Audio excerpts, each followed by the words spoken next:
नमस्कार दोस्तों, मैं राइटर संजय सांवरिया। आप लोगों को मेरे YouTube channel song writer tips में बहुत आप लोग सभी का सादर आमंत्रित है, सादर स्वागत है। दोस्तों, आज मैं आप लोगों के लिए कुछ खास चीज़ लाया हूँ। अगर आप गाना लिखना चाहते हैं या एक राइटर बनना चाहते हैं तो आपको 3 चीज़ों पर ध्यान देना होगा। वो 3 चीज़ें क्या क्या है मैं आप लोगों को आगे बताऊँगा, जिससे आजमा कर आप अच्छा गाना लिख सकते हैं। आपका मार्केट में नाम होगा। यकीन कीजिए, आप उस पर आजमाइए और मार्केट में अपना आपका नाम होगा। मैं दावा के साथ कहता हूँ। तो दोस्तों, वो 3 चीज़ें क्या है, इसको बताने से पहले मैं आपसे एक अनुरोध करता हूँ कि जो मेरे वीडियो को देख रहे हैं वो वीडियो को लाइक कर दीजिए और कमेंट कर दीजिए। और प्लीज़, अगर आप अभी तक मेरे चैनल को सब्सक्राइब नहीं किए हैं तो प्लीज़ मेरे चैनल को सब्सक्राइब कर दीजिए और बेल आइकन बटन को भी दबा दीजिए। तो दोस्तों, चलिए मुद्दे पर आते हैं।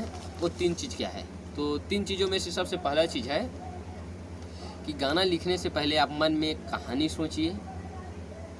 उस कहानी को सोचिए कि यहाँ पर ये हुआ। छोटा सा कहानी सोचिए, ज़्यादा नहीं, बड़ा नहीं है, छोटा सा, कि जिसमें 2-3 मिनट 4 मिनट का गाना बन जाए। कि कुछ आप कहानी सोचेंगे तो कहानी बहुत बड़ा रहेगा, लेकिन उसको गाना हम तो 2-3 मिनट का बना पाएंगे ना।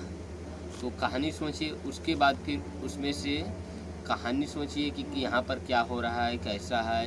ये सब जो चीज़ है, कहानी से गाना बनाइए या फिर गाना से कहानी बनाइए। इतना आपको करना पड़ेगा।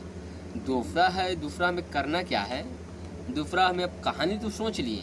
अगर आप कहानी सोच लिए तो उसके बाद आपको सरल शब्द का चयन करना पड़ेगा। सरल शब्द, जो ऐसा शब्द सेलेक्ट कीजिए गाने में जो जो मनुष्य के, जो आपको लोग हैं, दर्शक हैं, मतलब जो अब हिंदी गाना लिखते हैं तो हिंदी गाना सुनने वाले के, अगर आप जो भाषा में गाना लिखते उसके जो चाहने वाले हैं उसके जुबान पर आए, ऐसा शब्द सेलेक्ट कीजिए। एकदम सरल शब्द सेलेक्ट कीजिए जिसको गाने में ना कोई दिक्कत हो, ना जिसमें कोई सुर भटके, ना ही ताल से हटे। ऐसा शब्द का प्रयोग कीजिए। और जो तीसरा बताने वाला हूँ वो एकदम खास है आप लोगों के लिए, और वही सबसे इम्पोर्टेंट है। हमें गाना में सबसे ज़्यादा इम्पोर्टेंट है जो तीसरा है। गाना लिखना चाहते हैं तो आप गाना का तुकबंदी ध्यान दीजिए। गाना का जैसे पहले हम सबसे पहले लिख देते हैं मुखड़ा, जिसको लिखते हैं, कई लोग बोलते हैं तर्ज बोलते हैं या मुखड़ा। तो मुखड़ा बोल लिखते हैं। अगर 2 लाइन का मुखड़ा है या फिर 3 लाइन का मुखड़ा है तो जो प्रथम पंक्ति, अगर 2 लाइन का मुखड़ा है तो प्रथम पंक्ति का जो लास्ट शब्द रहता है वो, और दूसरे पंक्ति का जो लास्ट शब्द रहता है वो, दोनों का तुकबंदी मिलना जरूरी है। जैसे कि आता है तो उस पर खाता आना चाहिए, पाता आना चाहिए, साँटा आना चाहिए। ये शब्द चीज़ का प्रयोग होना चाहिए। उसी प्रकार जैसे कि अब हम आगे बढ़ते हैं, अब मुखड़ा तो लिख लिए, अब मुखड़ा का तुकबंदी भी बैठा लिए।